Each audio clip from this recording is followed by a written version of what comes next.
j'ai une base mail qui est exceptionnelle. En un an, j'ai fait 11 000 mails. Donc je tourne toujours à 10 000 vues, mais tu vois, une vidéo qui fait 10 000 vues, elle peut me rapporter 30 clients ou 40 clients sur EasyLocal, tu vois. De toute façon, ils seront jamais aussi bons en SEO que moi.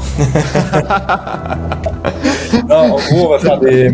Salut Quentin, j'espère que tu vas bien. Aujourd'hui, nouvel épisode de podcast où on va parler de différents sujets de référencement. On va parler de Google My Business, de référencement local, de transition, de prestat de service à SaaS et d'autres sujets sur l'impact de l'IA dans le référencement. Donc bienvenue à toi, je te laisse te présenter. Merci. Ça fait pas mal de bons sujets en plus. Même si on a pu les aborder déjà un petit peu par des princes ensemble, là, c'était cool.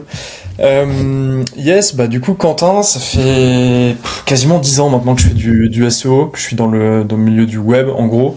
J'avais commencé chez l'annonceur, etc. Je suis passé par un format agence, et là, actuellement, je suis plus sur un format SaaS Builder et infoproduit, formation un peu, ce genre de choses. Au niveau business, un peu plus ça. Et du coup, je suis connu entre guillemets parce que je fais du contenu sur le SEO où à la base je démocratise le SEO un peu pour tout le monde. Je fais en sorte que ce soit assez ludique et surtout au fur et à mesure l'axe que j'ai pris c'est vraiment comment tu crées du contenu organique pour assurer de la visibilité pour ton business. Et qui que tu sois un plombier, un professeur, une personne qui a une passion à côté de son job, que ce soit ta boîte, ta PME ou quoi que ce soit, ou même un grand groupe, peu importe, ça s'adresse à tout le monde et le but c'est comment tu trouves à la fois des petits hacks, comment tu fais du contenu pour assurer la pérennité de ton business et deux, avoir de la visibilité en fait sur le long terme avec l'évolution qu'il y a dans le web, les IA, les outils, tout ce que tu veux. Voilà, c'est un peu ça au global. Très bien. Super, génial. Commençons par le commencement, j'ai envie de dire. Donc tu as commencé en agence, en prestat de service, si j'ai bien compris. Yes, en fait j'ai commencé chez l'annonceur et après du coup j'ai eu un format agence avec mes boss de chez l'annonceur d'ailleurs. Donc ce qui fait qu'en fait je me suis beaucoup formé au début sur le projet dans une start-up en fait qui était dans le secteur du tourisme, enfin du travel plus précisément. Et du coup je me tapais entre guillemets avec des gros acteurs type SNCF, Blablacar, Ouigo, enfin j'étais dans ce monde-là. Donc au final aussi concurrentiel que du casino, mais juste pas les mêmes techniques, pas les mêmes choses. Mais c'est assez marrant parce que tu vois le mot-clé SNCF, pour aller te positionner sur le mot-clé SNCF, va falloir y aller quand même. Et du coup c'était un peu mes sujets de tous les jours. Et j'ai fait ça et en fait j'avais des bons résultats sur le site. Et ce qui fait que fur et à mesure avec le Covid qui arrivait, j'ai commencé à avoir des demandes clients, je commençais à travailler sur 1, 2, 3 clients.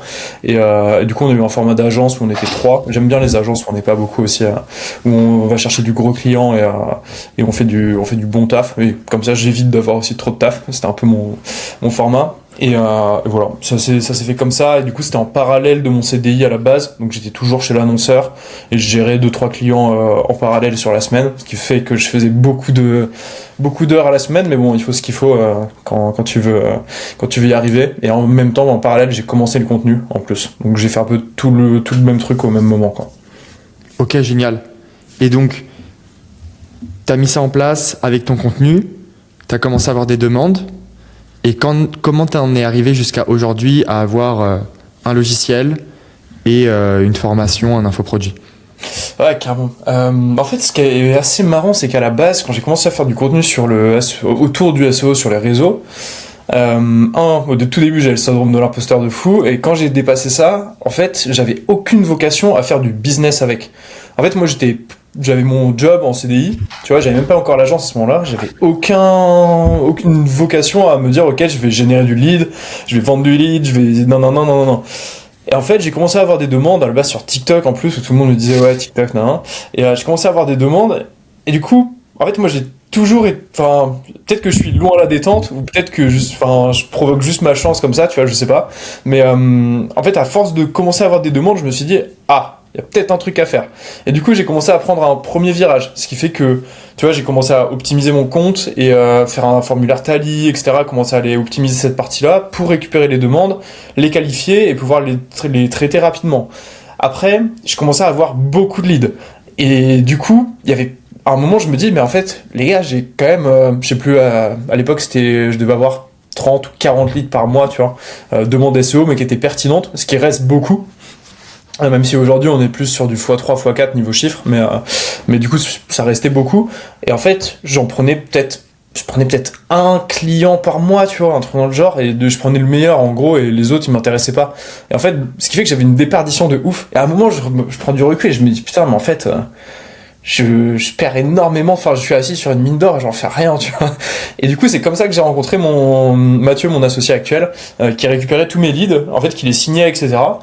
Pour lui, pour sa boîte. Et après, de fil en aiguille, on allait plus loin. Et en fait, tout ça pour dire que en fait dans mon parcours j'ai toujours itéré et capitalisé sur ce qui marchait au fur et à mesure, mais j'ai jamais eu un truc de ok, faut que je fasse ça, je vais là-dessus, tu vois. C'est vraiment, je fais des trucs qui me paraissent pertinents, où je donne de la valeur et tout, et en fait en fonction je prends les opportunités au fur et à mesure. Et du coup tout s'est fait un peu comme ça, dans le sens où par exemple le school, à la base j'ai toujours été contre la formation, le fait de faire payer une formation, le fait de faire une formation, parce que pour moi, un, c'est beaucoup de temps, deux, c'est souvent compliqué à mettre à jour, et ça se vend cher, enfin t'en as beaucoup, c'est du bullshit, enfin c'est un peu compliqué, et du coup j'ai jamais voulu rentrer là-dedans. Et en fait il m'est arrivé, encore une fois peut-être de la chance, j'ai été conférencier au Parc des Princes là pour le SEO Summit en octobre. À la base je voulais juste prendre un billet, Elliot m'a dit ouais viens faire une conf, j'étais là ok très bien, assez marrant. Et du coup je fais une co-conférence à cette occasion là avec Arnaud que j'avais croisé une seule fois dans ma vie à un autre event SEO un peu plus tôt dans l'année. Et on se dit ok, on va faire une conf. Lui il parle de TikTok, je parle d'Insta et comment on génère des clients. Très bien. Et en fait, pareil, à force de taffer là-dedans, je me dis on va faire un lead magnet à la fin. On fait un lead magnet, et le lead magnet c'était en mode une demi-heure de conf c'est trop court, donc on vous propose de faire 1h30 en masterclass, c'est gratuit, inscrivez-vous sur notre school. Et en fait, on se dit, vas-y, on voit tout le monde faire des schools, on va monter un school. À la base, gratuit. On commence à le passer à 7$. Et là, il y a plein de gens qui rentrent. Là, je fais, ok, mais en fait, stylé, tu vois. Et on n'avait rien, on avait un module. Et on faisait une masterclass sur Instagram et TikTok, automatisation, tu vois. Rien de fou, finalement. Et en fait, ça commence à passer à 7$, on passe à 15$, ça rentre encore, 30$, ça rentre encore, on fait putain, mais ok, très bien. Du coup, j'ai commencé à faire des modules de formation, on fait des lives toutes les semaines, parce que ce que je veux pas, c'est justement qu'on repose sur une formation qui date et qui est jamais mise à jour, etc. etc. Et c'est ça, se reposer sur nos lauriers, flemme, c'est pas trop mon objectif. Et du coup, c'est pour ça qu'on fait des lives, on fait des audits, on répond aux questions, et tu vois, on a toujours des sujets nouveaux.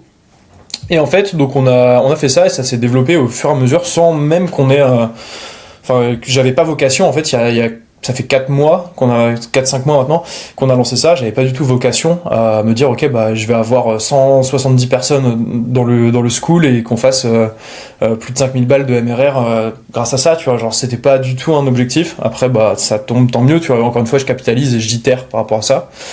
Et en fait, donc il y avait ça, et du coup, en faisant ça, j'ai eu ce truc de putain, ça fait quand même longtemps, parce que du coup ça doit faire 3 ans et demi, je pense que j'ai lancé mes premières vidéos sur TikTok là, et je me dis en fait je commence à avoir une communauté, mais je capitalise pas vraiment dessus. J'ai des leads, très bien, j'ai des clients, ça dure 6 mois, 1 an, 2 ans, mais dans 10 ans en fait à quoi ils me servent?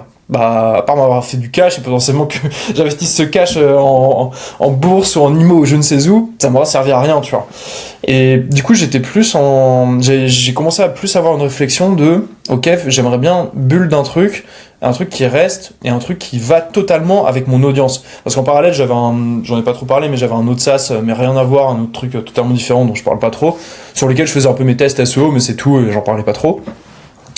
Et du coup, je me dis, j'aimerais bien quand même avoir cette audience, en fait, s'il y a un cercle vertueux qui soit créé autour, et que du coup je puisse leur proposer un outil qui va et qui les aide, et du coup que ça aille avec l'audience. Enfin, tu vois, vraiment bulle d'un truc sur tout ce que j'étais en train de créer de par le contenu. Et en fait, en pensant à ça, j'ai commencé à m'imaginer plein d'idées, et au final, on est parti sur un SaaS sur GMB. On en parlera tout à l'heure parce que je sais que tu as des questions sur le local, et du coup, je t'expliquerai pourquoi GMB.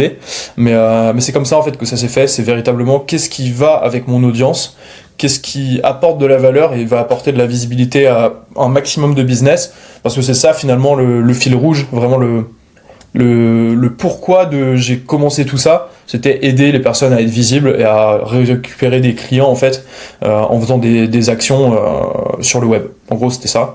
Et du coup, bah potentiellement gratuitement avec GMB, bon, avec mon SaaS, mais qui n'est pas très cher non plus. Le but, c'est justement d'aller chercher cette visibilité. Voilà. Ok. Voilà comment ça s'est fait un peu le parcours. Ouais, je vois ça. En fait, au moins ça a le mérite d'être honnête. Tu t'es pas dit, ouais, il y a 5 ans, ok, je vais faire ça, puis ça, puis ça, puis Jamais. ça. Tu t'es laissé porter et au final, c'est peut-être ce qu'il faut faire, tu vois, parce que personne peut prédire ce qui va se passer dans 3-4 ans, surtout en ce Carrément. moment avec tout ce qui se passe. Bah en fait, je suis d'accord et pas d'accord dans le sens où j'avais quand même un. En fait, ce que je me suis dit qu'il fallait que je fasse, c'est faire du contenu pour apporter de la valeur par rapport à ma connaissance. Donc j'avais une base de, je me suis dit, il faut Oui. que je fasse ça, tu vois. Mais je me suis pas dit, ok, je vais arriver à, ok, je fais une agence et après je fais un SaaS. Et ça, pour moi, c'est plus la partie sur laquelle t'itères au fur et à mesure en fonction de ce qui est aligné avec ce que tu veux faire. Parce que à la base, j'avais une agence, j'étais pas aligné sur les valeurs avec les fondateurs, etc. Et du coup, j'ai arrêté, tu vois. Et pour moi, il faut que ce soit aligné. Et quand c'est aligné 100% avec ton projet et ton why, finalement, c'est pour ceux qui connaissent cette notion-là, bah, du coup, là, ça match. Et du coup, ça s'est fait comme ça. Mais je me suis jamais dit, je vais faire un SaaS. Ça aurait pu être un SaaS comme une formation, comme ça aurait pu être, je monte un coworking, par exemple, tu vois, un business physique. C'est possible aussi. Juste, là, ça a été le cas du SaaS parce que c'est ce qui me fait le plus kiffer actuellement. Mais voilà. Après, je sais pas, tu vois, dans 3 ans, je te dis pas que ça se trouve, j'ai pas un coworking, un studio de podcast ou un truc qui me fait kiffer autrement et qui apporte encore de la valeur aux personnes un peu toujours avec le même fil conducteur. C'est ça qui est important. Ok. Et on peut se dire, enfin, les gens qui nous écoutent, ils peuvent se dire, ok, t'as créé du contenu sur les réseaux, t'as eu beaucoup de demandes. Pourquoi avoir transmis ces leads du coup à quelqu'un d'autre et pourquoi toi ne pas avoir recruté des gens, créé ton agence et un petit peu reproduire le modèle dans lequel tu as commencé dans le SEO, tu vois. Ouais, carrément. Ouais, c'est archi intéressant. En fait, ça va avec ce que je disais juste avant, le fait d'être aligné avec avec là où tu veux aller, ce que tu veux faire et pourquoi tu le fais. Et en fait, moi, je suis très, en fait, je me connais et je me connais de mieux en mieux justement à tout cet entrepreneuriat. Et je sais que j'aime bien manager des gens. Je l'ai déjà fait et j'aime bien le faire, mais à faible échelle et ça me saoule vite. Et c'est pas le truc qui me fait le plus kiffer. Tu vois, si je dois choisir entre manager des gens ou aller tester des nouveaux sujets, être curieux sur faire beaucoup de R&D sur les réseaux, sur l'IA, sur tout ce que tu veux, je préfère nettement cette partie-là. Et donc en fait, au fur et à mesure, je savais que le modèle d'agence en plus me convenait pas tant que ça. Et c'était un bon moyen en fait de faire un cash flow rapide. Donc c'est pour ça principalement que j'avais ce format agence. Et tu vois là, le SaaS, bon là il commence à bien marcher parce que j'ai cette audience, etc. Mais la plupart du temps, quand tu startes un SaaS, c'est quand même compliqué au début. C'est pas forcément l'option vers laquelle tu vas forcément si tu veux faire du cash, tu vois. Et ouais, je pense qu'il faut que ça soit véritablement aligné avec qui t'es, ce que tu veux faire et un projet qui te convient. Et en fait, ce que je dis souvent sur les réseaux, c'est parce qu'on me pose la question, oui, il faut publier tous les combien, etc., etc. En fait, ma réponse c'est publie autant que tu es sûr de le tenir sur 5 ans, tu vois. Et en fait, c'est un peu la même chose pour moi sur un business. Tu peux pas te lancer sur un business où tu vas te dire, ok, bah je vais le tenir, mais en fait 6 mois, 1 an, bah, là t'es voué à l'échec, t'as aucune chance. Par contre, là je sais que tu vois sur ce SaaS GMB, je sais que là me suis engagé pour 5 ou 10 ans de charbon dessus, de valeur dessus, et après je passerai à autre chose. Et parce que je veux aboutir véritablement à construire un gros truc pérenne, et après passer à un autre projet. Et du coup c'est plus pour ça. Et en fait, au final, il y a un autre facteur qui est rentré là-dedans, c'est que c'est l'IA. Et en fait, actuellement avec l'IA, tu peux tellement l'intégrer et t'as tellement moins besoin d'humains. Par contre, pour des missions ponctuelles, des choses où je sais que je connais des personnes, où je sais que des personnes sont vraiment super pointues sur leur sujet, let's go, j'ai aucun problème à déléguer cette partie-là. Enfin, j'ai aucun problème, je commence à m'y mettre un petit peu. j'avais un peu plus de mal aussi avec ça, mais tu vois, le fait de former des gens, etc., j'ai formé beaucoup de personnes, j'en forme beaucoup dans le school, ça me choque pas, on le fait pas encore, mais ça me choquerait pas, à terme, d'envoyer quelques leads dans le school et de dire, ok, bah, tous ceux que j'ai formés, qui ont suivi à 100% la formation, vous prenez les leads, vous les gérez, comme ça, eux, ça leur fait du business, aucun souci, tu vois. Et même, Carrément. trop bien. Je comprends. C'est même un très bon une très bonne façon de faire un véritable écosystème. Mais ouais, gérer des humains, etc. Je préfère travailler avec des freaks qui sont très pointus Oui. sur leur sujet. Et voilà, c'est plus Tu ça ma préfères faire vision. de l'apport d'affaires pour pas être engagé toi dans toute la delivery Carrément. plutôt que prendre ça sur tes épaules, quoi. Ok, super clair, super intéressant. Sur le point justement, le SaaS, on y vient et j'ai pas mal de questions là-dessus. Donc, tu l'as créé après le school, comme j'ai compris, après avoir vu qu'il y avait une vraie demande et que ça résonnait avec ton why et ta raison d'entreprendre. Vis-à-vis de ce SaaS, comment t'es structuré? Est-ce que tu fais que le marketing? Est-ce que tu es le développeur? Est-ce que tu fais tout? Est-ce que tu as des associés dessus? Ouais, carrément. Alors, en fait, déjà pour reprendre, je l'ai monté aussi en parallèle parce que sur le school, j'ai eu des demandes par rapport à GMB et je me suis rendu compte qu'il y avait ma vision des choses et comment moi je pensais ce genre de produit dans les outils qui existent actuellement. Je retrouvais pas véritablement la façon dont moi j'appréhende le besoin en fait. Et du coup, je me suis dit let's go, il y a peut-être un truc à faire. Voilà, c'est comme ça que on est parti là-dessus. Et du coup, comment on est staffé? En gros, du coup, mon associé qui était sur l'agence qui reprenait mes leads, lui gère la partie prospection, onboarding, plus commercial, on va dire finalement sur ces prospections à froid, j'entends, sur cette partie-là. Et du coup, là, potentiellement, là, on commence à faire un peu de gestion de fiches, et puis gère en plus la partie prod gestion, mais on reste limité. C'est juste pour faire nos propres tests sur si certains veulent. Et à côté, j'ai un associé tech du coup sur mon ancien projet qui était aussi un SaaS. Du coup, on a déjà une expérience de SaaS lui et moi, et on se répartit bien les tâches. Il fait toute la partie tech pure, donc infra, dev, UX, UI, tout le site, etc. Tout ça c'est lui, toute l'interface, tout ce qui est DB, etc. Scrapping, toutes ces étapes là. C'est mon c'est mon bras droit qui scrape tout le web au fur et à mesure. Et donc toute cette partie-là. Et après moi je fais toute la partie beaucoup plus produit, vu que j'ai beaucoup plus cette vision de comment fonctionne Google Maps, etc., etc. Et que au final c'est en partie moi qui ai une bonne vision de ce à quoi doit ressembler le produit et comment il va évoluer au fur et à mesure. Donc j'ai une grosse partie produit et qu'on challenge tous les trois parce que du coup mon premier associé là sur l'agence et j'ai oublié le terme. Il fait partie du programme Google produit sur Google My Business. J'ai oublié le nom, mais en gros t'as des personnes qui sont certifiées par Google sur les différents produits Google et du coup lui c'est le cas pour Google My Business. Donc d'autant plus intéressant, tu vois, quand t'es certifié comme ça que t'as un produit sur GMB. Et voilà comment on a staffé. Donc on revoit le produit tous les trois, on fait en sorte que ça matche entre la tech et du coup le produit lui et moi. Et après moi je fais toute la partie acquisition et beaucoup plus branding. Pour l'instant c'est très associé à mon personal branding dans le sens où j'ai chaîne YouTube pour Easy Local mais c'est moi dans toutes les vidéos. Je fais des pushs sur mes réseaux mais c'est moi dans toutes les vidéos. Je fais des pushs dans mes newsletters mais du coup c'est ma newsletter, etc., etc., même si je commence à envoyer des newsletters au nom de la marque, mais du coup c'est très associé, c'est très attaché et associé actuellement à mon personal branding. Et à terme on s'en décrochera, mais pas pour l'instant parce que là je suis obligé d'aller chercher de l'acquisition, donc voilà. Et puis toutes les méthodes d'acquisition, typiquement l'extension Chrome que tu avais vu, c'était une idée que j'ai mis en place. Là je suis en train de taffer sur toute la partie SEO pour le SaaS et là c'est une grosse strat, j'ai hâte d'envoyer ça va être encore je sais pas 50 000 ou 100 000 pages dès le début là, donc ça va être assez dense, mais tu vois moi je fais beaucoup plus toute cette partie là acquise produit en gros market. Ouais, t'as la vision produit, comme c'est toi qui as vraiment l'expérience et l'expertise. T'as la vision produit, tu fais peut-être une maquette, tu la challenges avec tes associés, et ensuite la personne en charge de la tech, ton CTO, il met en prod. C'est exactement ça, ouais, carrément. Super clair. Et tu les as rencontrés comment, ces personnes? Ouais, c'est marrant. Du coup, Mathieu, mon associé là, qui est certifié Google My Business et du coup qui reprenait mes leads, il m'avait contacté sur Insta justement parce qu'il cherchait des leads à l'époque. On avait fait un test, et ça s'est fait comme ça en fait.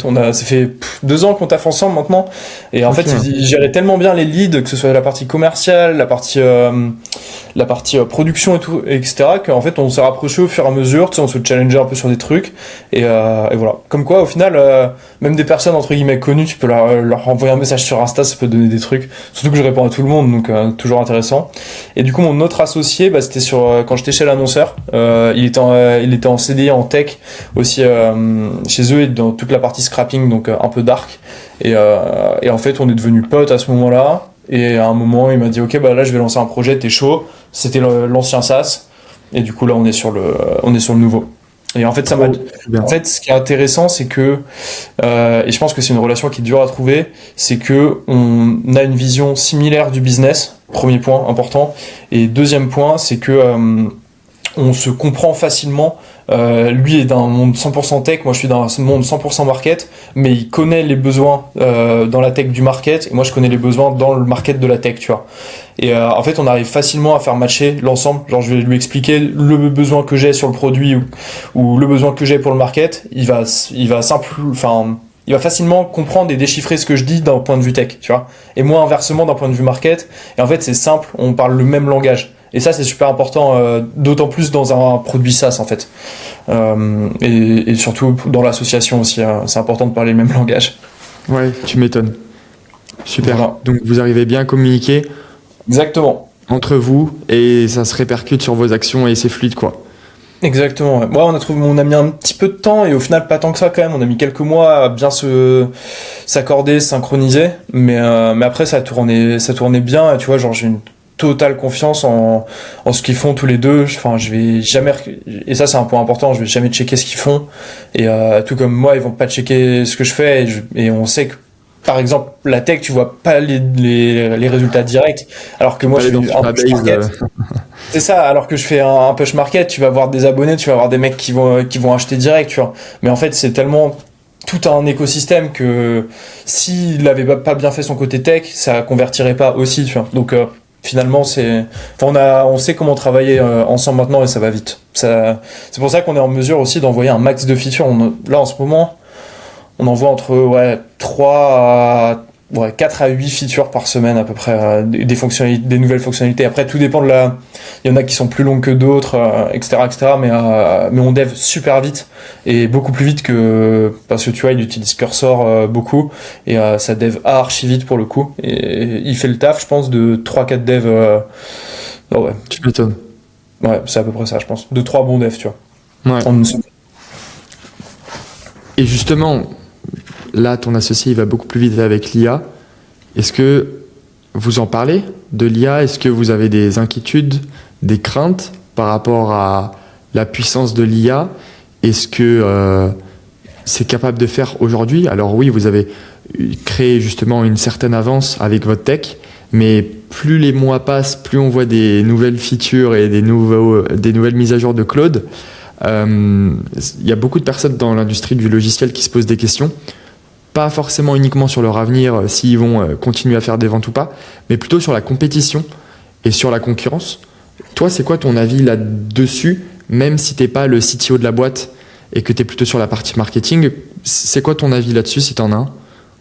Ouais, carrément. J'ai un avis dessus dans le sens où je suis d'accord pour beaucoup de logiciels SaaS qui n'ont pas une véritable plus-value ou qui n'ont pas une barrière à l'entrée, l'IA va arriver archi rapidement et va les éteindre beaucoup. Là où nous, en fait, on a quand même une barrière à l'entrée qui est assez importante dans la façon, et c'est pour ça que j'en parlais tout à l'heure, dans la façon dans laquelle on a créé le SaaS. Déjà, on a notre propre scrapper. Donc ça fait déjà un accès à une data qui est unique entre guillemets. Et après, la façon dont on agrège la donnée pour récupérer ce qui est important véritablement sur les GMB, etc., etc. En fait, on est les seuls à le faire. 2, on est les seuls à récupérer à telle date toute cette data. Du coup, en fait, on est en mesure de garder un historique de tout ce qui a été fait sur une fiche et de te dire, ok, d'après tout ce qui a été fait, let's go, tu vois. Et donc tout ça, en fait, en combiné, tu peux pas, actuellement, là, même si tu plugs de l'IA, il pourra pas te le faire tout de suite. Peut-être qu'un jour, s'il a un accès en API direct à Google, Ce qui m'étonnerait. Maybe, tu vois, mais et même si c'est le cas, en fait, ça va coûter super cher parce que l'API Google coûte super cher et je pense que il y en a très peu qui soutiendront le coût, tu vois. Donc en vrai, je pense que ça fait une barrière à l'entrée qui est assez intéressante pour nous et d'autant plus que et c'est pour ça qu'on a lancé notamment ce SaaS là sur le local. Pour moi, le local a un gros avenir parce que tu auras toujours des commerces locaux et ça, c'est un gros point, tu vois. Ça, c'est un gros point parce que justement, j'avais un peu plus peur parce que j'ai réfléchi pas mal, tu vois, on brainstorm beaucoup sur tous ces sujets. J'ai beaucoup plus peur pour du SaaS SEO, pour ce genre de truc, que dans quelques années, ça commence à décroître pas mal, tu vois. Alors que finalement, pour du Google Maps ou du business véritablement local, si tu auras toujours des demandes, enfin, ils auront toujours des besoins de demandes, et du coup, si tu leur apportes des leads régulièrement, bah, il n'y a pas de raison que Qui paye pas tu quoi. perdes ça, tu vois. Après, il y a certains éléments, tu vois, par exemple, faire les réponses aux avis en IA et tout, oui, bah ok, mais tu vois, ça va tuer quoi? Ça va tuer les SaaS qui font de la gestion de fiches automatisée IA. Mais perso, bah moi ce que je leur dis, c'est au business owner de répondre et c'est d'autant plus quali de faire ça comme ça, tu vois. Donc bon, je pense que tous les outils un peu merdiques entre guillemets qui n'ont pas de barrière à l'entrée vont chuter, c'est sûr. Et après, pour l'avenir purement du SEO, je pense que c'est assez flou. On voit qu'il y a une perte de visibilité, etc. Mais après, tu auras toujours un besoin de contenu organique. Parce que si demain, l'IA est trop présente et du coup qu'elle fait elle-même tout le contenu, bah en fait, tu n'auras pas d'actualité, etc. Plus personne n'aura envie de produire du contenu. Donc l'IA pourra plus se nourrir non plus. Donc en fait, c'est un cercle vicieux et tu es obligé d'avoir du contenu organique tout le temps. Après, est-ce que ça va pas se déplacer sur des réseaux sociaux et tu auras plus de Google, tu auras tout sur les réseaux sociaux? Peut-être, tu vois, il y a plein de possibilités. En tout cas, je pense que contenu organique, ça existera toujours parce que les gens continueront de consommer. Tu auras toujours de la pub et Google, c'est son business model finalement. Et ils peuvent pas tuer Google Search parce que c'est ce qui leur rapporte de la thune aussi. Donc, à voir, mais je pense que d'après le modèle capitaliste actuel, tu vois, Google est obligé de garder aussi cette partie que les éditeurs continuent de faire du contenu et continuer de leur apporter des clics aussi et des ventes du moins.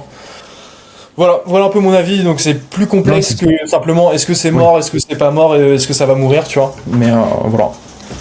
Donc pour toi, il y a une possibilité où demain, comme l'IA va se démocratiser, comme il y a plein de SaaS qui vont aider à faire du contenu pour les sites, on va dire des articles de blog, optimiser des fiches produits, des sites internet, tous les sites, ou du moins la majorité des sites, vont être un peu maxés en termes de SEO. Donc au final, le niveau va juste devenir plus complexe. Est-ce que les gens rechercheront, est-ce que peut-être Google mettra en avant pour faire la différence? Ça sera peut-être des liens vers des réseaux sociaux, des liens vers YouTube, des liens vers des contenus frais en fait. Mais en fait, je pense qu'on va véritablement vers de l'engagement, type un TikTok en fait. Et du coup, Google va devenir le TikTok du contenu écrit potentiellement ou du contenu informationnel, actualité comme ça. Parce que au final, on le voit, tu vois, c'était une des confs, mais une des confs là du Parc des Princes, c'était le fait que LinkedIn aille aussi dans ce sens-là. Tu vas un peu plus sur l'engagement. Google a déjà mis en place beaucoup cette partie facteur d'engagement qui prend de plus en plus de place dans l'algo et de moins en moins, qui en laisse de moins en moins au backlink et les facteurs d'avant. Je pense qu'on va plus vers comment tu valides que ça plaît à l'utilisateur le contenu et c'est tout, tu vois. Et du coup, faire du bon contenu slash, et ça c'est un point important, du contenu émotionnel qui impacte véritablement les gens, qui touche les gens. Je pense que c'est ça l'avenir, parce que ça c'est irreproductible par l'IA, tu vois. Je pense que on va plus vers ça, mais à voir, toujours pareil, à voir comment ça évolue, tu vois. Mais pareil, tu vois, tous les outils qui permettent de créer de rédiger du contenu IA, etc.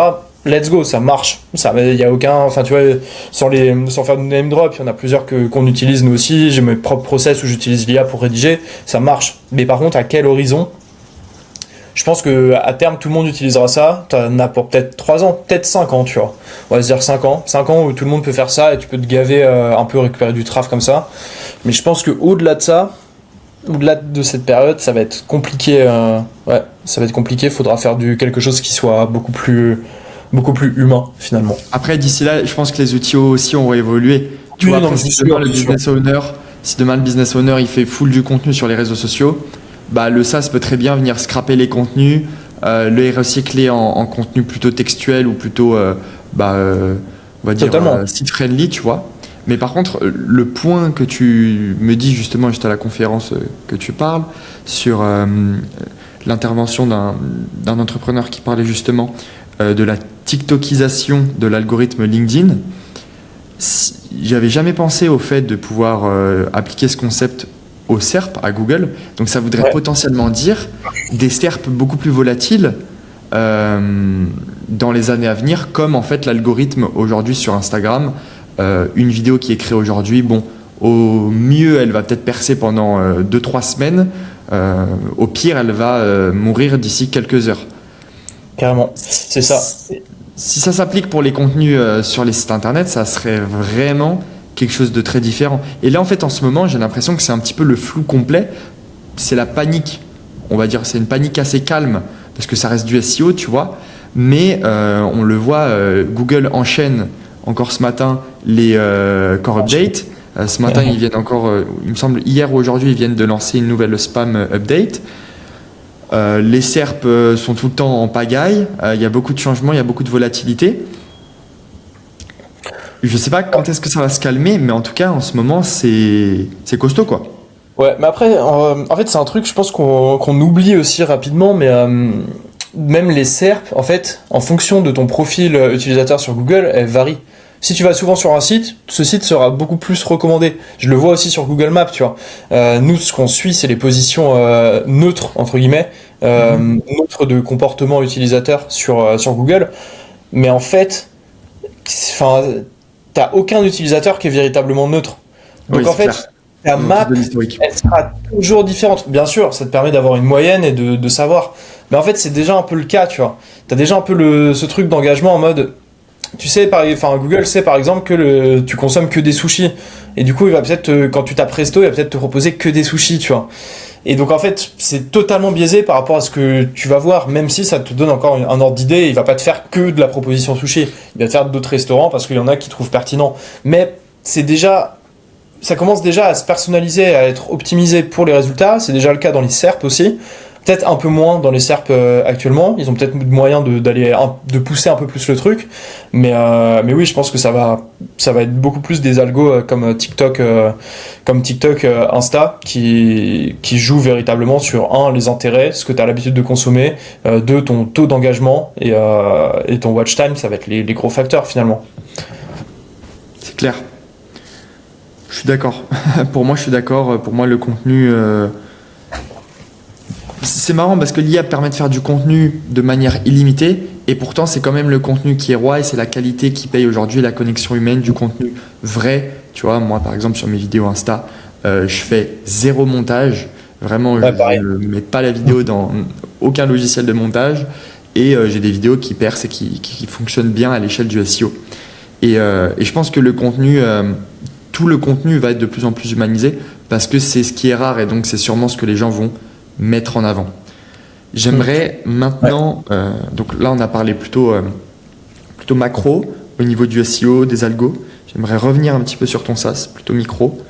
Comment se passe un petit peu, et ça m'intéresse, et s'il y a des, on va dire s'il y a des sauces secrètes que tu veux garder, je comprends, mais comment se passe ton acquisition de complet inconnu à client fidèle de ton logiciel?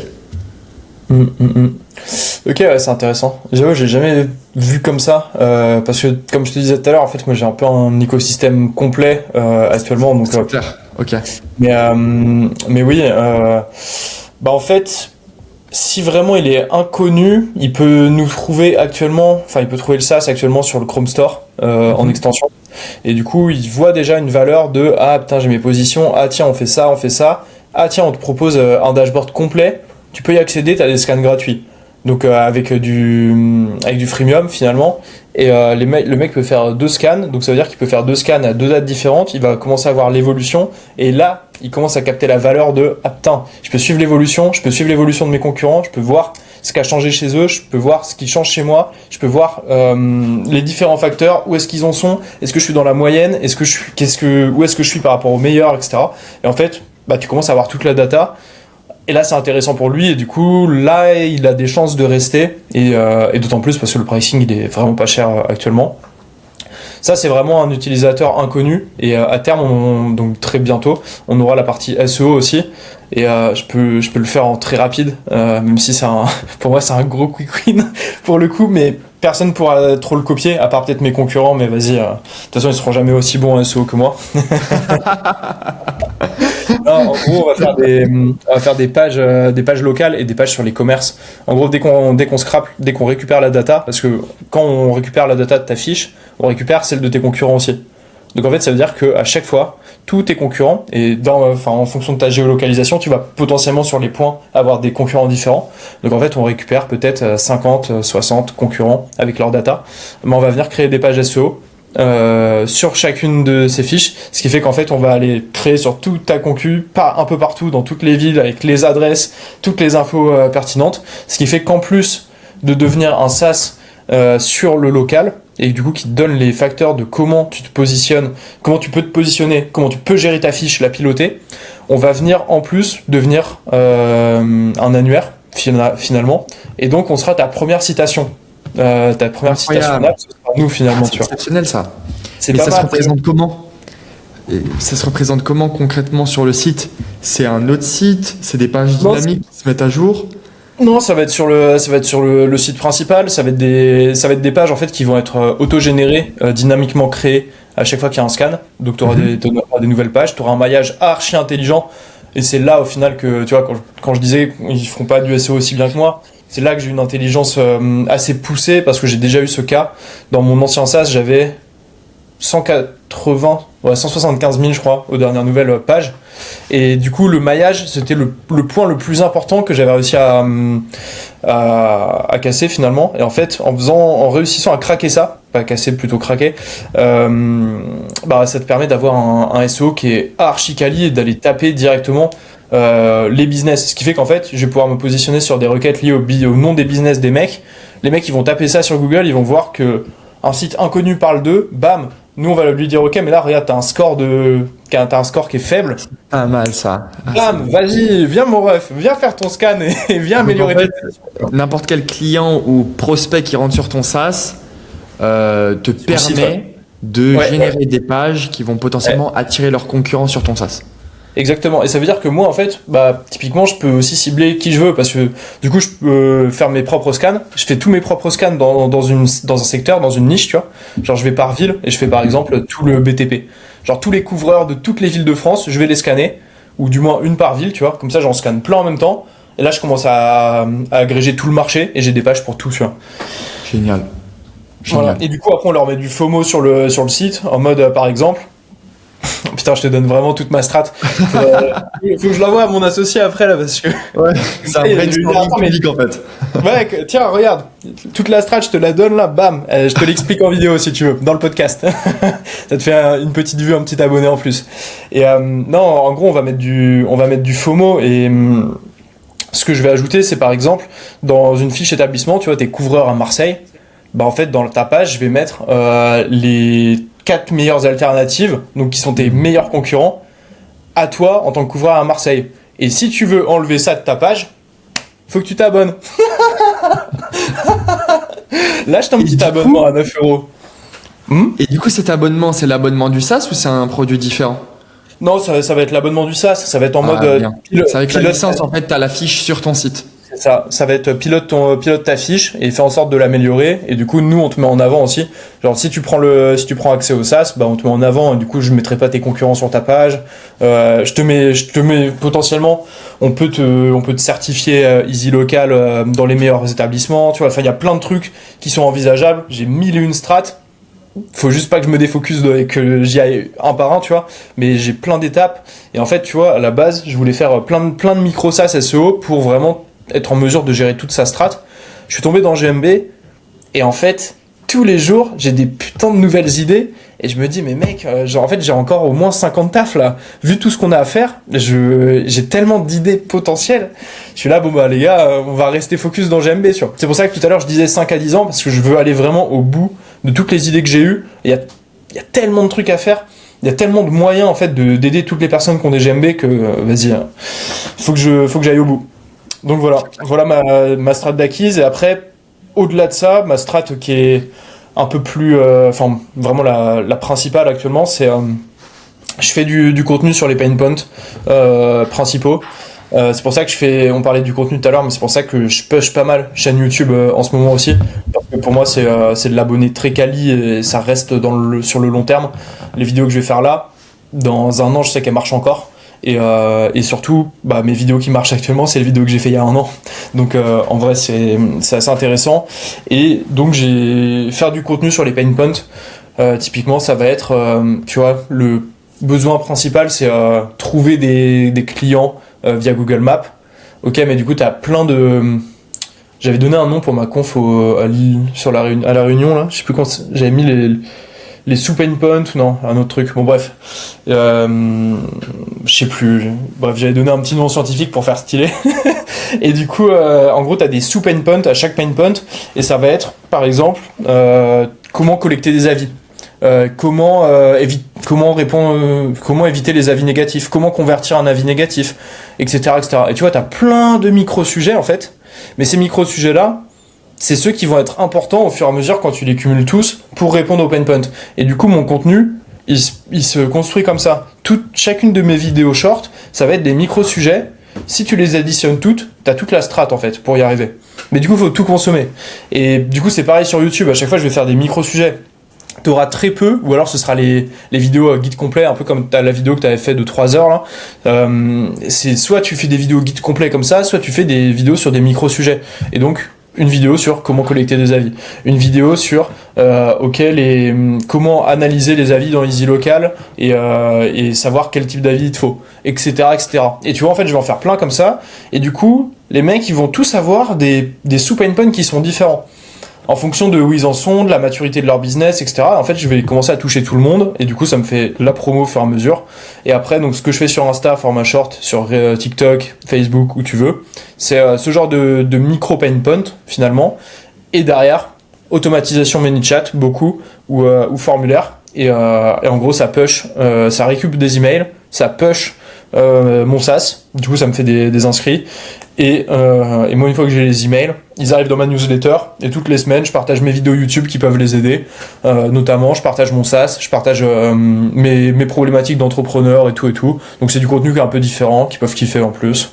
Et voilà, c'est ça un peu mon écosystème. Et du coup, le dernier point, j'oublie parce qu'il commence à y avoir trop de trucs finalement, c'est que mon school, c'est un des meilleurs canaux d'acquisition pour la simple et bonne raison que le fait de faire des lives deux fois par semaine, je commence à développer de véritables relations avec les membres du school.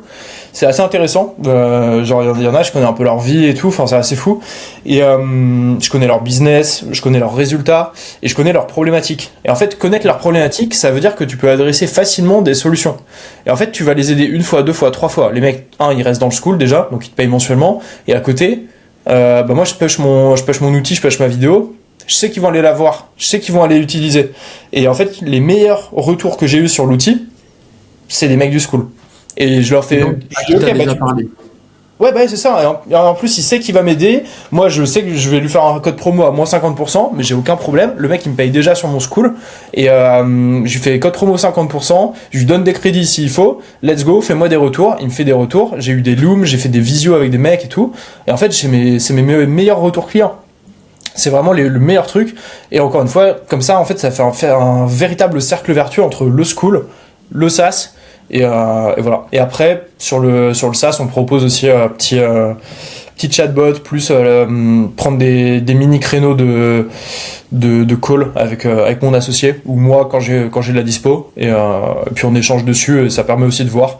C'est important de parler avec les gens parce que quand t'as pas les mêmes besoins, enfin j'ai une fiche GMB mais je m'en sers pas beaucoup, j'ai des fiches GMB de potes et du coup je vois quelles sont leurs problématiques, mais un mec qui est consultant, qui a 15 fiches, une agence qui a 50 fiches ou un artisan dont tous les leads proviennent de sa fiche, ils ont pas les mêmes problématiques. Donc en fait, lesquels t'adresses, dans quel sens, qu'est-ce qui est le plus intéressant pour toi d'un point de vue business, c'est quoi ton ICP, il y a plein de questions qui se posent, et en fait quand tu commences à mettre tout ça, à regarder, tu te dis ok, bon là ma roadmap, c'est ça. Super intéressant. Et comme tu te vois faire, enfin pour toi ça peut scaler à grande échelle de faire les lives, discuter avec les personnes où justement c'est pas forcément ta volonté pour le moment et tu fais du coup ta stratégie où tu fais du contenu verticalisé, donc pas pour le format mais pour le pain point que tu adresses, et tu rediriges tout le monde du coup vers le school et le SaaS qui eux résolvent le problème dans sa globalité, si j'ai bien compris. Comment ce funnel là peut passer à l'échelle? Enfin pour toi c'est possible que demain t'attires 100 nouveaux utilisateurs du SaaS d'une semaine à Ouais. l'autre? Alors, ouais, bah en ce moment, on tourne à 38 users, je crois. Faudrait que je check. 38 users par jour sur le SaaS. Donc 30 000 nouveaux inscrits, hein, pas des payants. Mais du coup, les lives, bah, les deux lives que je fais dans le school, en fait, peu importe le nombre de personnes qu'il y a, dans tous les cas, Ouais. je fais mon live. Dans tous les cas, je réponds aux questions. Et on traite, tous les jeudis, on fait des lives d'audit. Et je traite 3 sites dans tous les cas. Donc en fait, si que ma liste, elle en fasse 100 ou 500, dans tous les cas, je vais en traiter 3. Donc en fait, j'ai pas tant de. Enfin, ça scale pas, tu vois. Mais ça peut scale sur le nombre de personnes qui assistent au live. Ça, c'est 100% possible, tu vois. Après, je peux pas scale la partie audit des sites, ou alors faudrait que je mette des mecs qui les fassent. Mais j'aime bien garder cette proximité. C'est d'autant plus intéressant de rester là. Et en plus, je prends assez de plaisir. Ça me change un peu, ça me change un peu dans ma semaine. Par contre, sur le contenu, qu'est-ce qui pourrait scale? Bah déjà, je pense que la production YouTube peut scale. Je pense que ça c'est possible. Que ce soit en nombre de vidéos, mais même si je pense que en fait avant j'avais un format où je faisais une fois par semaine. Là je passe à deux. Au maximum je passerai à trois. Et après tu peux pas scale plus que ça en termes de quantité. Par contre tu peux scale en termes de production. Et donc là, tu peux aller. Moi, je tourne tout chez moi, mais tu peux commencer à tourner en podcast. Ça met une image un peu mieux. Tu peux commencer à faire des vrais concepts. Typiquement pour GMB, je me disais en vrai, je fais un vrai truc de prod. Et du coup, je prends des commerces locaux. Je vais chez eux, je montre leur commerce et tout. Je montre l'affiche avant, après, je leur montre les résultats. Enfin, tu vois, on peut faire un truc beaucoup plus documentaire, tu vois. C'est clair. Il y a Qui et en fait, est pas du tout vu dans le business en ligne ouais, bah, francophone. c'est ça. Gros big up à mon collègue de la Réunion, Romain AFISO, enfin, on brainstormait, on a parlé de ça. Et en fait, tu vois, pour moi, c'est comme ça que tu scales ton contenu sur une chaîne YouTube, en allant chercher des concepts un peu plus poussés et avec un peu plus de budget, de moyens à chaque fois. Après, sur le contenu short pur, je pourrais scale deux trois trucs, tu vois, je fais une vidéo par jour, je pourrais passer à deux, je pourrais passer à un post, un carrousel, mais je pourrais pas passer à plus de stories, je pourrais pas passer à plus de beaucoup de choses. Ce qu'il faudrait que je fasse, c'est plus être sûr que chacune travailler plus ma strat pour être sûr que chacune des vidéos que je fais perce, tu vois. Mais ça, tu l'as pas forcément, surtout dans notre niche, c'est plus complexe à trouver. Et je te dis ça après 3 ans à faire du contenu, donc tu peux me croire, je pense, sur ce sujet. Et après, par contre, tu peux faire du multi-channel, tu vois. T'embauches des gens qui font les mêmes choses que toi, tu vois, qui commencent à créer leur personal branding GMB. Et let's go, qui font du tips GMB toute la journée et qu'on envoie un par semaine. Et là, du coup, tu peux le scale comme ça, mais du coup, c'est du scale horizontal finalement. Et après, dans les trucs vraiment qui vont pousser le scale beaucoup, c'est le SEO dans mon cas. Et là, j'ai pas trop de limites, sachant que vu le nombre de GMB qu'il y a dans le monde, je peux scale facilement à l'international, tu vois. Donc ça, c'est possible, même si pour l'instant, on va viser que le français. Et j'avais une dernière idée que j'oublie petit à petit. Merde, j'ai zappé. GMB. Tac, SEO, je sais plus. Mais Ok. ouais, ça me reviendra, j'ai zappé. Et par rapport à tous ces canaux d'acquisition, Et après, t'as la pub aussi, que j'oublie, hein. Mais je peux faire de la pub, tu vois. En fait, il me manque pas de canal d'acquise, mais ouais, je sais pas. après, il faudra peut-être quelqu'un qui t'aide sur tous ces sujets, tu vois. Si tu passes à plus de Clairement, contenu et que tu prends une prod et que tu veux faire du retargeting en ads, etc., clairement. Ouais, trop la flemme de refaire ça. J'ai beaucoup donné, j'en peux plus. j'imagine. Par rapport au Ah contenu, si, justement. Dis-moi. Ouais, j'ai le dernier canal, c'est affiliation. Affiliation que j'ai pas taffé encore, mais affile avec full influenceurs YouTube, SEO, GMB, e-com, tout ce que tu veux. Ça marche, tu vois. Et ça, c'est le genre de truc. Je pense que c'est un canal sur lequel j'irai dans pas trop longtemps. Je pense que ça marche mieux aux States qu'en France. Mais je pense La mentalité, ouais. ouais, bah en fait, je pense que les States ont plus une mentalité d'affiliation. En France, on a plus une mentalité de fixe sponsoring, tu vois. Mais bon, en vrai, ça se teste. Tu vois, même sponsoriser des vidéos YouTube qui mettent en avant mon tool, en vrai, je suis pas fermé. Pareil, aller sur des salons, en vrai, je suis pas fermé. Faut que j'ai un peu plus de cash flow que maintenant, mais tu vois, ça fait partie des sujets. Il y a plein de possibilités, mais à voir ce qui va aussi avec où est-ce qu'on est dans le produit et l'ICP qu'on a, tu vois. Parce qu'actuellement, c'est les consultants, les agences. À terme, j'ai envie que ce soit tous les indépendants, enfin tous les commerçants, TPE, PME potentiels et dans des niches précises, et après expand un peu, tu vois. Mais on verra. Super clair. Pour cette stratégie d'acquisition que tu as actuellement en place, moi ça m'intéresse forcément, je fais aussi beaucoup de contenu short. Enfin, je m'y suis remis parce que j'avais des vidéos qui avaient bien marché il y a de ça 1 an et demi. Au niveau des contenus short, toi, est-ce que tu as l'impression que dans notre thématique, mieux vaut faire juste du volume et d'envoyer, ou alors vraiment travailler son script, travailler le montage, c'est quelque chose qui fonctionne? Je te dis ça parce que je vois des vidéos tous les jours sur mon fil d'actualité qui sont extrêmement moches et qui ont des perfs exceptionnels. Et à l'inverse, je vois des personnes sur le marché français qui ont un montage léché, animation, sound effect, script, tout va, mais c'est limite artificiel, tu vois. Ouais, carrément. Je capte. Et ça marche Alors, pas. ouais, j'ai plein d'avis. Ouais, ça m'étonne pas. J'ai plein d'avis dessus. Le premier, c'est que CF, ce qu'on disait tout à l'heure, on cherche. Et je pense quand tu vas sur les réseaux comme ça, tu cherches de l'émotion, tu cherches de l'humain. Donc, si c'est trop si c'est trop artificiel comme tu dis, je pense que ça plaira pas. Sauf si t'es dans une thématique audiovisuelle ou ce genre de truc. Là, let's go, ça peut plus plaire, ça marque ou quoi que ce soit. Ou alors, si c'est très artificiel, mais que t'as de la blague, t'as un truc émotionnel qui touche les gens, tu vois. Là, ça marche pas. Au-delà de ça, pour moi, la quantité sur les réseaux, en tout cas format short, je m'entends, ça a pas vocation à marcher dans le sens à aller chercher beaucoup de reach. Enfin, tu vas avoir ton cumul de reach, le combo de tout. Ok, très bien, tu vois. Mais c'est pas en mode tu vas publier tous les jours ou 2 fois par jour, ça va avoir une incidence sur tes prochaines vidéos. Pas du tout. Par contre, l'avantage de ça, c'est qu'en fait, plus tu vas publier, et surtout au début, plus tu vas être en mesure facilement de savoir ce qui marche pas, et ce vers quoi tu dois t'orienter, et donc d'itérer. On en revient à tout ce que je disais au début. Tu fais, et après t'itères. Et du coup, pour moi, le contenu, c'est la même chose.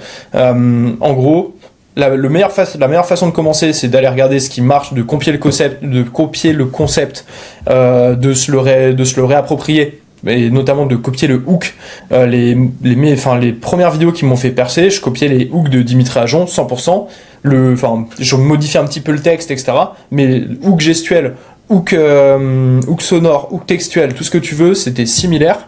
Et après, par contre, la strat derrière qui en découle, rien à voir, tu vois. Je faisais ma strat, je faisais mon truc. Mais par contre, tu vois que ça a une incidence.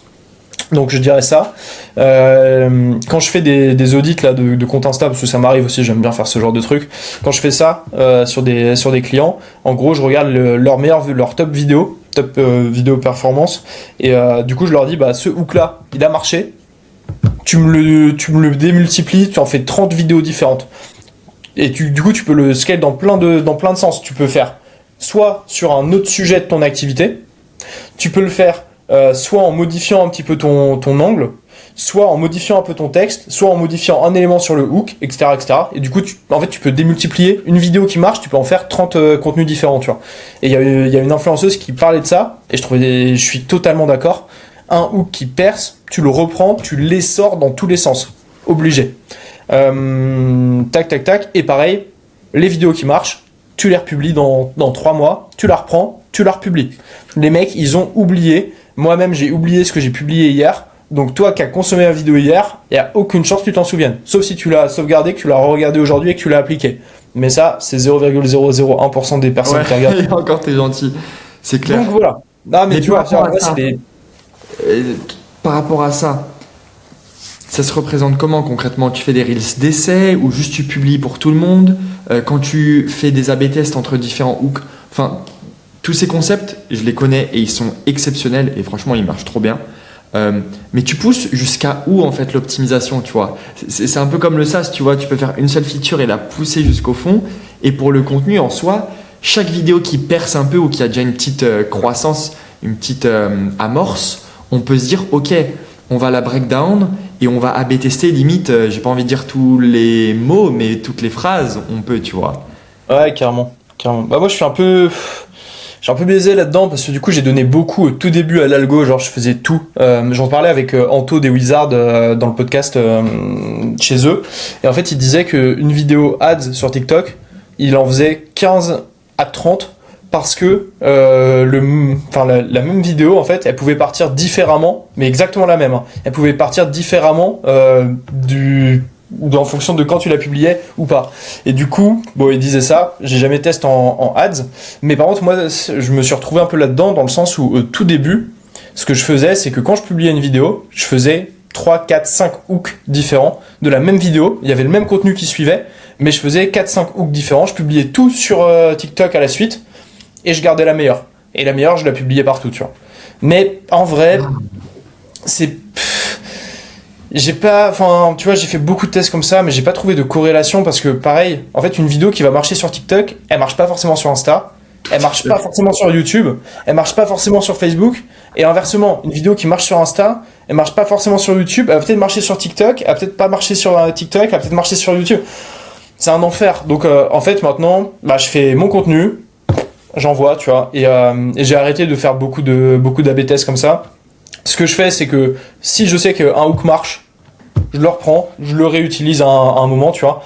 Par exemple, mes hooks, comment voler le trafic de ton concurrent, j'en ai fait 15 vidéos différentes, le hook il marche tout le temps, je les sors, let's go. À chaque fois, je partage des techniques différentes, et après je les reprends, et let's go, tu vois, très bien. Et en fait, faut le faire jusqu'à ce que ce soit essoré, et après, moi j'ai ce truc je peux pas créer du contenu si ça me fait pas un minimum kiffer, tu vois. Donc, en gros, je fais des batchs. Tous mes mardis, je fais des batchs pour 1 ou 2 semaines. Et en gros, je vais faire les vidéos qui me font kiffer à faire à ce moment-là, tu vois. Et je le fais pas d'un point de vue performance pure. Parce que si je tombe que dans la perf, ça devient un calvaire. Et t'as plus envie de le faire. Et du coup, tu peux plus être régulier. Et du coup, c'est mort, tu vois. Donc, je suis un peu dans ce mood-là. Et tu vois, je fais rarement moins de 3000 ou 4000 vues sur Insta. Quand c'est le cas, c'est vraiment que ma vidéo elle a pas marché, sinon je tourne toujours à 10 000 vues, mais tu vois, une vidéo qui fait 10 000 vues, elle peut me rapporter 30 clients ou 40 clients sur EasyLocal, tu vois. Et une vidéo qui fait 200 000 vues, là je l'ai eu quand j'étais à La Réunion, je fais une vidéo de 200 000 vues qui push EasyLocal, j'ai récup 600 mails, je crois, 700 mails, un truc dans le genre. Et du coup, c'est 700 personnes qui en plus vont sur le SaaS, j'ai leurs emails, je sais qu'elles sont intéressées par le Google Maps, non, tu vois. Mais ouais, Je me rends pas compte, mais c'est encore patchy, hein. Ouais. Ah ouais, non, mais c'est incroyable. Là, j'ai une base mail qui est exceptionnelle. En un an, j'ai fait 11 000 mails récup et je connais les intérêts de chacune des personnes qui m'ont filé leur mail, quoi. Donc non, c'est archi puissant. C'est pour ça que j'en profite. C'est pour ça que faut créer du contenu. Mais je crée du contenu qui me permet d'assurer ma régularité de contenu aussi. Sinon, tu peux vite te perdre, quoi. C'est clair. Je pense. En tout cas, c'est ma vision actuelle. Génial. Ok, super.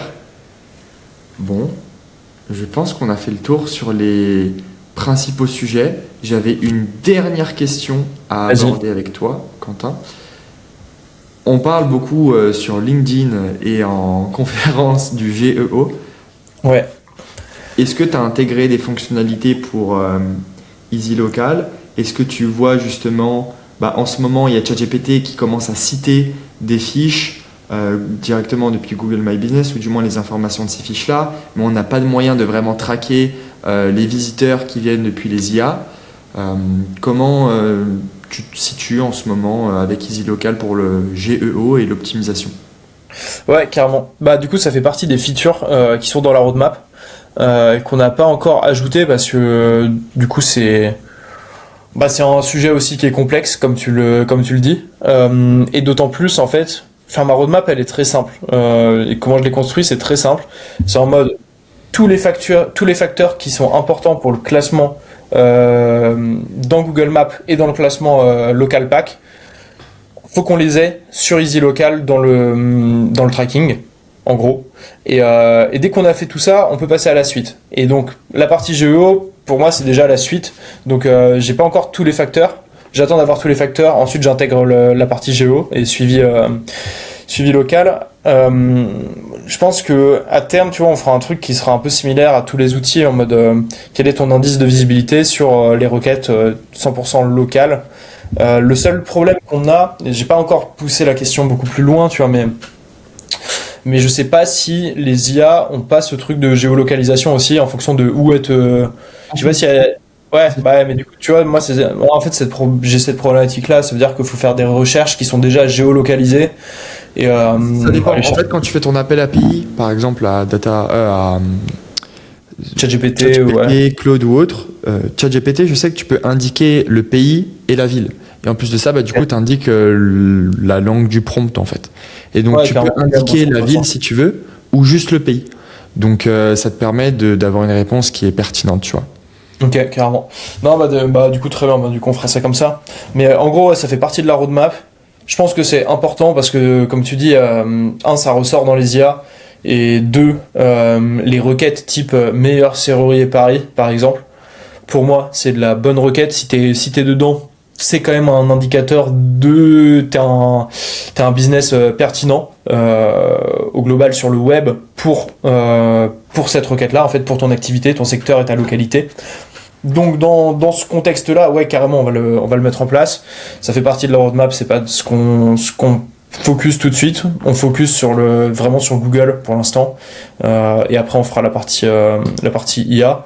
Et je pense, si je peux te donner une petite idée de la roadmap, en gros, là, on avance sur les facteurs.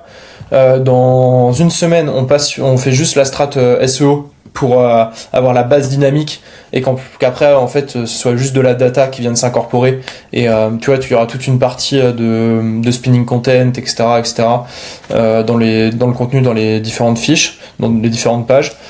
Et après, du coup, on finit d'implémenter tous les facteurs qui nous manquent et qui permettent de véritablement traquer et piloter ta fiche. Derrière, on passe sur la partie géo et ensuite on fait tout un tool pour la gestion facile. En gros, là, on aura tout le dashboard, toute la data. Et après, c'est ok, maintenant tu as la data, tu peux piloter toi-même si tu veux, tu peux gérer ta fiche, ou alors tu peux nous le déléguer et on peut le gérer. Ça va être ça à peu près la roadmap, je pense. Génial. C'est une très bonne transition pour la fin. Sur quoi tu veux qu'on redirige je vais trouver le mot. Les utilisateurs, les viewers. Les viewers, allez, c'est parti, les viewers. Toutes ces personnes, qui regardent cet épisode de podcast. Sur quoi on les redirige? Ton SaaS, déjà, ton school? Carrément. J'ai 2 mini CTA. Déjà, merci si t'es encore là après les 1h02 avec Thibaut. Ça veut dire que t'as trouvé de la valeur, donc c'est cool. Moi, je vais avoir Thibaut sur ma chaîne QSO sur YouTube dans pas très longtemps. Donc, je te propose de venir écouter ce que lui a à dire sur l'acquisition dans très peu de temps. Et sinon, si t'es intéressé par GMB, chaîne YouTube Easy Local, tout simplement. Ok, donc en bio, on mettra le lien vers le site et la chaîne YouTube, c'est ça? Les 2 chaînes YouTube en vrai, meilleur truc. Comme ça, il y a du contenu, il y a de la valeur. Vous pouvez consommer de la valeur avant de faire des choix pour aller plus loin, quoi. Toujours le meilleur truc. Et écoute, merci Quentin. Merci à toi, c'était cool. À bientôt, ciao. Yes.